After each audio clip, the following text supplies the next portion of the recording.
দেখো কত সুন্দর উঠে গেল।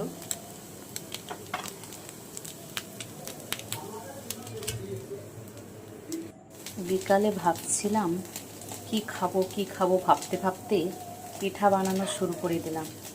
এই পিঠাগুলো কি পিঠা বলো তো বন্ধু? তোমরা নিশ্চয়ই পারবে। এই পিঠাটা বানানোর সময় খুব সাবধানে বানাতে হবে। দেখো কি সুন্দর উঠে গেল। যখন উঠে যাচ্ছে কি আনন্দ লাগছে।